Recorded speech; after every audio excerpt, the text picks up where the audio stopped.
ఆయనకు కావాల్సింది ఏదయ్యా అనంటే విరిగి నలిగిన హృదయమే ఆయనకు కావాలి.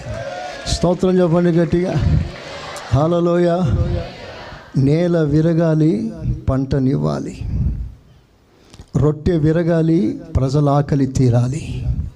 బండ పగలాలి, ప్రజల దాహం తీరాలి.